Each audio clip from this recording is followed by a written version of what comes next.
সাকেতে আসার পর থেকে জীবক দুটি বিষয় নিয়ে খুব দুর্ভাবনায় আছে। এক, ওর কাছে অর্থ খুবই কম, দুদিনেই তা শেষ হয়ে গেছে। এখন রাজগৃহের উদ্দেশ্যে রওনা দেওয়ার আগে পর্যন্ত কিভাবে কাটাবে সেটা বড় চিন্তার বিষয়। পান্থশালার প্রধান কর্মচারীকে অনেক বুঝিয়ে একটি রাত এখানে থাকার অনুমতি আদায় করেছে। তার মধ্যে অর্থের ব্যবস্থা করতে না পারলে খালি পেটে রাস্তায় নামতে হবে। আর একটা দুশ্চিন্তা হচ্ছে, সাকেতের প্রশাসন কোনোভাবেই যেন ওকে গুপ্তচর না ভেবে বসে। এই কথা ভাবতে ভাবতেই ওর অতিথিশালায় ঘরের সামনে রাজভট দলবল নিয়ে উপস্থিত হয়। সকলের হাতেই অস্ত্র। এখন রাজভট বলছে জীবককে এক্ষুনি নগরের প্রধান বিচারক বিপ্রসেনের সামনে হাজির হতে হবে। কি সাংঘাতিক কথা! রাজভট 1.5 মানুষের সমান লম্বা বর্শা নিয়ে দাঁড়িয়ে আছে, চোখ পাকিয়ে তাকাচ্ছে জীবকের দিকে। জীবক ভয়ে ভয়ে জিজ্ঞেস করে, কেন মহামাত্রর কাছে যেতে হবে কেন? আমি আমি কি করেছি? আমার তো কোনো অপরাধ নেই। আমি একজন বিদেশি, তক্ষশিলা থেকে ফিরছি। রাজগৃহ আমার বাড়ি। আমি কোনো অপরাধের সঙ্গে যুক্ত নই। রাজভট কুরুগম্ভীর গলায় বলে, কেন যেতে হবে সে উত্তর দেওয়া আমার কাজ নয়। আমার কাজ হলো প্রভুর আদেশ অনুযায়ী কাজ করা। আমাকে আদেশ দেওয়া হয়েছে তোমাকে ধরে নিয়ে যাওয়ার। কোনোভাবে সময় নষ্ট করার চেষ্টা তুমি করো না। জীবক তবুও ওকে ডেকে পাঠানোর কারণ জানার চেষ্টা করে। নরম ভাবে বলে, না না, আমি যাব, কিন্তু আমার অপরাধ কি সেটা তো আমাকে বলো। রাজপেয়াদা এবার রেগে যায়। সে অগ্নিশর্মা হয়ে বলে, আবারও বাজে বকছো তুমি। বললাম তো ওসব বলতে আমি বাধ্য নই। যদি সহজ কথায় না যাও তাহলে বেঁধে নিয়ে যাব। এদেরকে দেখছো তো? তুমি কি চাও তর্ক করে নিজের অবস্থা খারাপ করতে? জীবক এবার ঘাবড়ে যায়। না না না, আমি যাচ্ছি। চলো, কোথায় যেতে হবে চলো। জীবককে বড় রথে তোলে রক্ষীর দল। রথের ভিতরে ওকে ঘিরে বসে থাকে ওরা, সতর্ক পাহারা, যাতে জীবক কোনোভাবে পালিয়ে যেতে না পারে। মনে মনে জীবক শঙ্কিত হয়ে পড়ে। রোহারিক মহামাত্র খুব সাংঘাতিক। ওর কোনো কথাই কেউ শুনবে না, একতরফা বিচার হবে। যদি বিচারে জীবক দোষী সাব্যস্ত হয়, আর ভাবতে পারছে না জীবক। শাস্তি মানে শিরশ্ছেদ। এক কোপে মুন্ডু ধর থেকে আলাদা করে দেবে, না হলে জিহ্বা ছেদন। একজন জল্লাদ জিভ টেনে ধরবে, আর একজন ক্যাচ করে ছুরি দিয়ে কেটে দেবে জিভ। ভাবতেই শিউরে উঠছে জীবক। এতটা ভয়াবহ যদি নাও হয়, নিদেন পক্ষে কোনো মুষলধারী পালোয়ান বুকের পাঁজরের হাড়গুলো গুড়িয়ে ভেঙে দেবেই।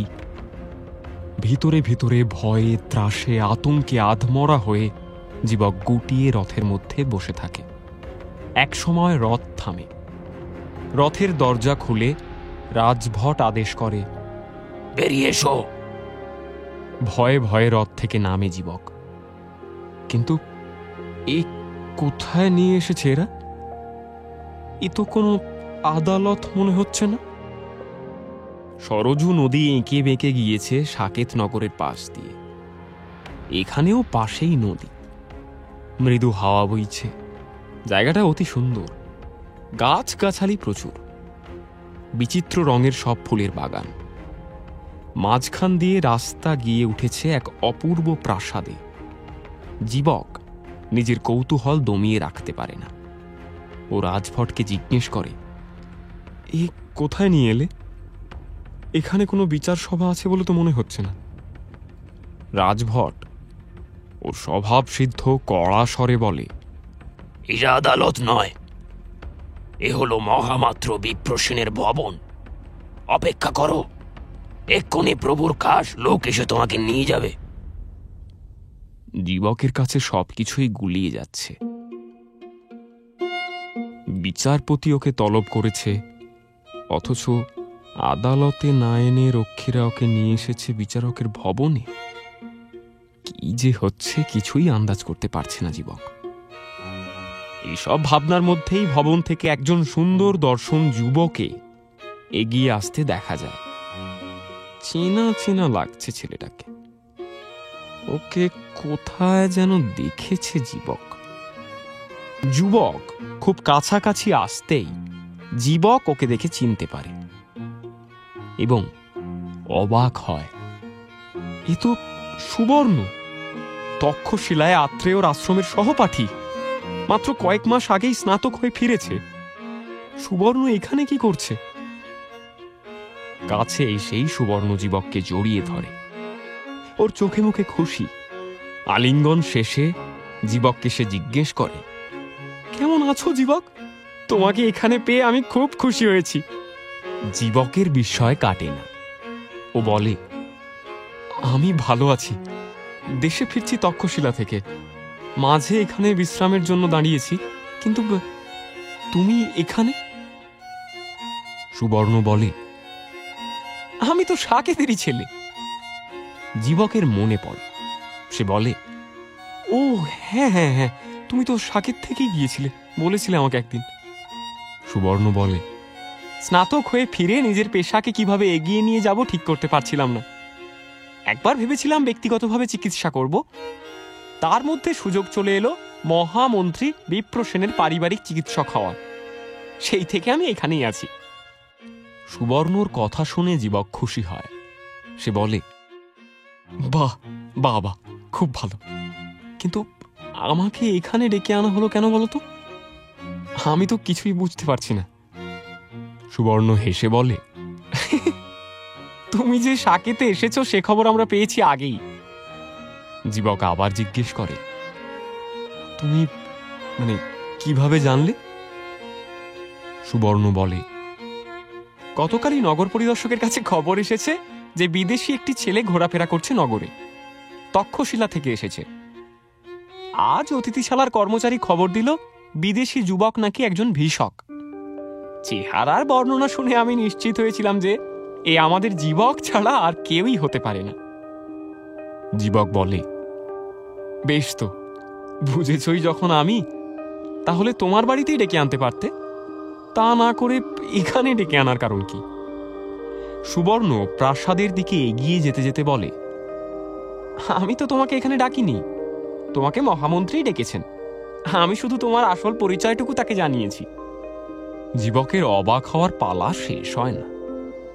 ও সুবর্ণকে আবারও জিজ্ঞেস করে, কি ব্যাপার বলো তো?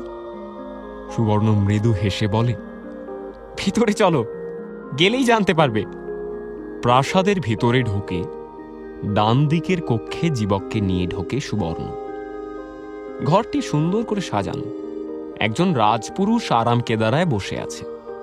সোনালি জরির কাজ করা ঘিয়ে রঙের অধবাস পরা, বুকে সুগন্ধি কুমকুমের প্রলেপ লাগানো, গলায় ফুলের মালা, লম্বা চুল, মোটা গোঁপ, ফর্সা সুপুরুষ চেহারা।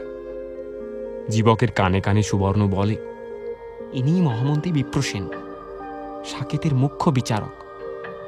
একটু তফাতে দাঁড়িয়ে জীবক হাত জোড় করে নমস্কার করে।